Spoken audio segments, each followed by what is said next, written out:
Welcome to all dear student, this is a Kalyug classes and आज हम आपके लिए लेके आए हैं मैथ की क्लास 9th के लिए एक्सरसाइज 4.1 के क्वेश्चंस हैं। ये कंप्लीट दो ही क्वेश्चन है इस एक्सरसाइज के, जो कि चैप्टर हमारा बेस है linear equation in two variables. मैंने पिछली क्लास इंट्रोडक्शन में आपको बताया कि linear equation in two variable का मतलब क्या है। हिंदी में अगर देखें तो ये होता है हमारा दो चरों में रैखिक समीकरण, है ना। बट यहाँ पर क्या है, मैंने आपको डिफाइन करके भी बताया था। जैसे अगर हम लिखें 3x + 2y + 10 = 0, कुछ इस तरीके से लिख सकते हैं। अगर लीनियर इक्वेशन है तो मैंने आपको बताया कि उसकी हाईएस्ट डिग्री या फिर उसकी हाईएस्ट पावर या डिग्री क्या होगी, 1 होगी। और उसमें कितने वेरिएबल्स होंगे, 2 वेरिएबल्स हमारे होंगे। तो कुछ इस तरीके से रिप्रेजेंट करी थी हमने पिछली क्लास में अपने linear equation in two variable को। तो आइए इसी पे कुछ बेस्ड क्वेश्चन को हम सॉल्व करते हैं, जो कि कुछ इस तरीके से दिए हैं। The cost of a notebook is, notebook का मतलब एक किताब लिखने वाली पुस्तिका है, ठीक है। उसके अंदर क्या बोला, the cost of a notebook is twice. Twice का मतलब क्या हो गया, दुगना।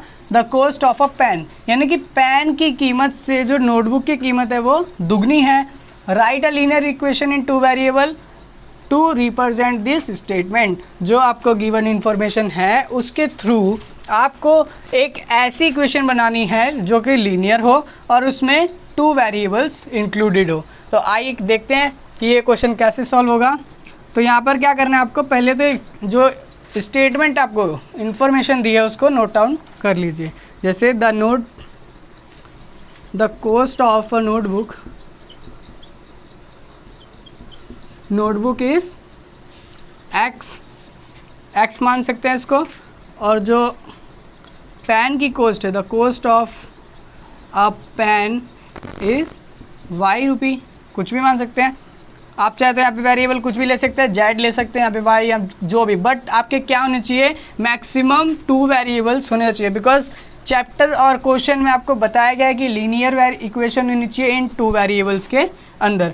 अकॉर्डिंग टू क्वेश्चन क्या होगा, अकॉर्डिंग टू क्वेश्चन क्या देखते हैं कि इस स्टेटमेंट को ड्राइव करने के लिए, इस स्टेटमेंट को बनाने के लिए क्या होगा, y जो है, यानी कि y का मतलब y नहीं, यहाँ पर हम x मान लेते हैं, यानी कि नोटबुक जो है वो डबल है किसके, कॉस्ट ऑफ पेन के। तो कॉस्ट ऑफ पेन में अगर हम कुछ 2 मल्टीप्लाई कर दे तो ये दुगना हो जाएगा।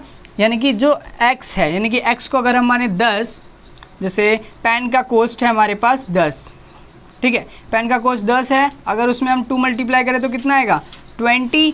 तो हमारे पास जो नोटबुक होगी उसका प्राइस कितना आ जाएगा हमारे पास, 20। तो दुगना आया, है ना। तो इसी तरीके से आपको कुछ इस इक्वेशन को सॉल्व करना है। आगे देखिए इसको कैसे लिख सकते हैं।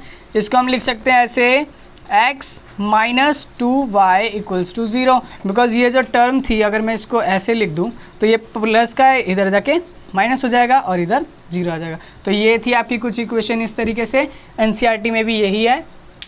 तो ये फर्स्ट क्वेश्चन जो था वो इस तरीके से हमारा यहाँ पर सॉल्व हो गया। आगे देखिए सेकंड क्वेश्चन क्या कह रहा है। सेकंड क्वेश्चन में बोलता है express the following linear equation.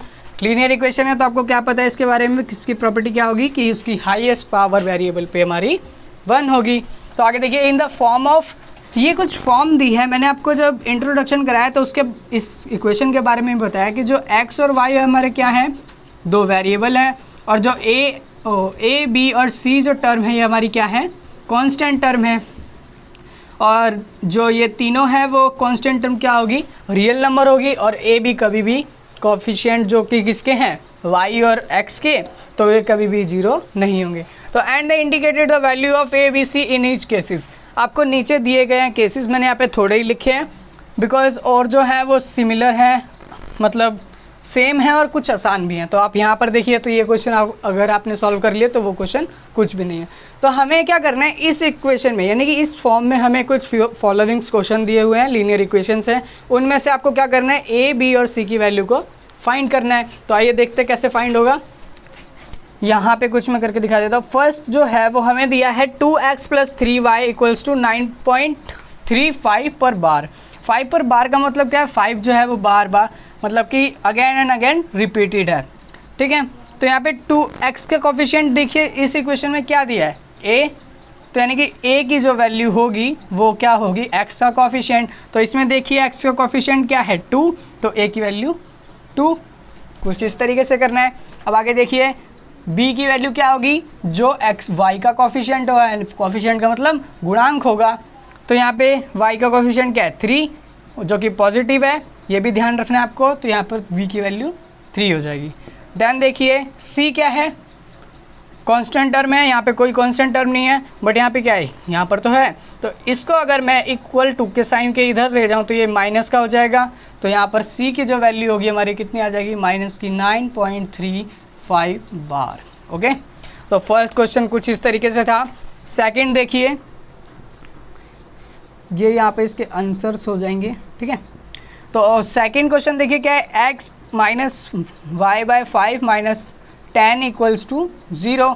तो कुछ नहीं करना है आपको, बस इक्वेशन को ध्यान रखना है और a b c की वैल्यू रखनी है। तो आगे देखिए x का कोफिशिएंट a, तो यानी कि a की वैल्यू क्या होगी, जो यहाँ पर x का कोफिशिएंट होगा, यहाँ पे x का कोफिशिएंट 1 है, तो a की वैल्यू 1 हो गई। ओके, आगे देखिए y का कोफिशिएंट b, तो यहाँ पे b की जो भी b की वैल्यू होगी वो y का कोफिशिएंट में होगी। अगर मैं इस 5 को 1/5 लिख दूं तो क्या कोई गलत बात होगी, नहीं, बिकॉज y का कोफिशिएंट ही तो 1/5 है, जो कि किस में है, नेगेटिव में।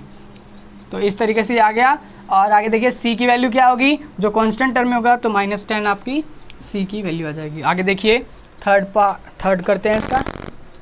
थर्ड में क्या बोल रहे हैं, वही रिपीट करना है मेथड आपको। x का कोफिशिएंट a, तो a की वैल्यू क्या होगी, जो यहाँ पर x का कोफिशिएंट होगा, यानी कि -2, यहाँ -2।